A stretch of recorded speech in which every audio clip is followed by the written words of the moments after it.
কৃত্রিম বুদ্ধিমত্তা এআই এর ওপর বর্তমান প্রজন্মের নির্ভরশীলতা দিন দিন বাড়ছে। দ্রুত কাজের সুবিধা পেলেও প্রযুক্তির অন্ধ ব্যবহারে নানা সমস্যারও মুখোমুখি হতে হচ্ছে বহু মানুষকে। এই পরিস্থিতিতে শুধুমাত্র এআই ব্যবহার নয়, বরং এআইকে সঠিকভাবে বুঝে নিয়ন্ত্রণ করার শিক্ষা দিতে দুর্গাপুরে শুরু হল এক অভিনব উদ্যোগ।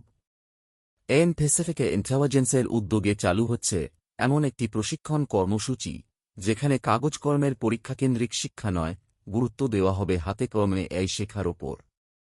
এআই এর উৎপত্তি, বিকাশ, কাজের পদ্ধতি, বিভিন্ন প্রযুক্তিগত ভিত্তি থেকে শুরু করে বাস্তব জীবনে এর সঠিক ও নিরাপদ ব্যবহার সবই শেখানো হবে এই কোর্সে। উদ্যোক্তাদের দাবি, অত্যাধুনিক প্রযুক্তি ব্যবহারের পাশাপাশি তার নিয়ন্ত্রণও মানুষের হাতেই থাকা উচিত। গাড়ির স্টিয়ারিং যেমন চালকের নিয়ন্ত্রণে থাকে, তেমনি এআই নির্ভর ভবিষ্যতে প্রযুক্তির নিয়ন্ত্রণও যেন মানুষের হাতেই থাকে, এই লক্ষ্য নিয়েই তৈরি হয়েছে এই প্রশিক্ষণ ব্যবস্থা।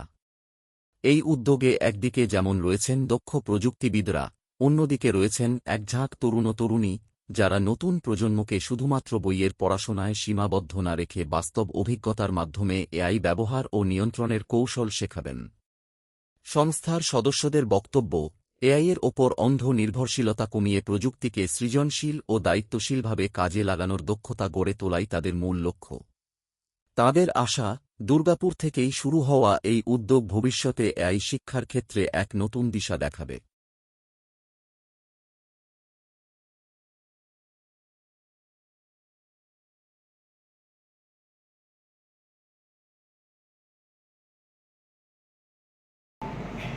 আমরা জেনারেলি এআইটাকে না ক্যানভাস, ম্যাক্রো ক্যানভাস, বাট এআইটা জেনারেল কি করে হচ্ছে না, বেসিক যে সফটওয়্যারটা টুলস ইউজ করছে তো পাইটর্চ, তো আমরা এইগুলোর উপর প্রেশারাইজ করব, এমফাসাইজ করব যে এআইটা হচ্ছে কোথা থেকে। আমরা তো রেডিমেড চ্যাট জিপিটি করছি, but from where this ChatGPT created, এরপর পুরো ইকোসিস্টেমটা বুঝতে হবে।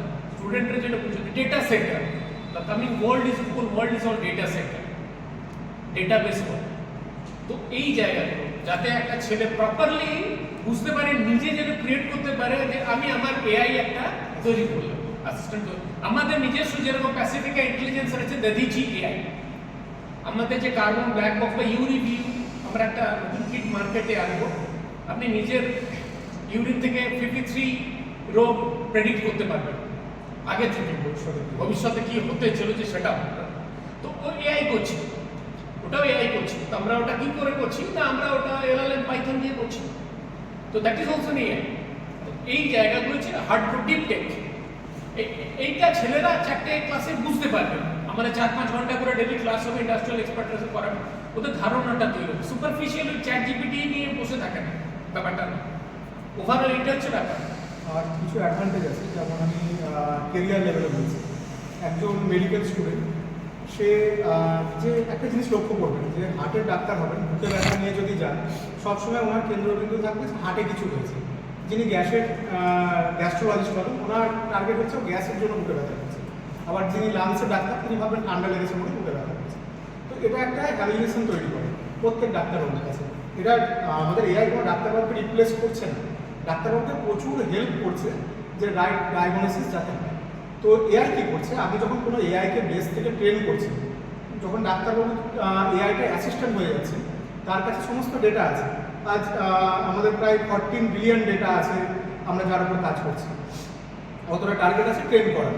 তো তারপর যখন আপনি কোনো একটা সিমটম দেবেন, তিনি সমস্ত কিছু অ্যানালিসিস করে একটা পারফেক্ট কয়েকটা জিনিস দেখিয়ে দেবেন যে এই রোগগুলো হতে পারে।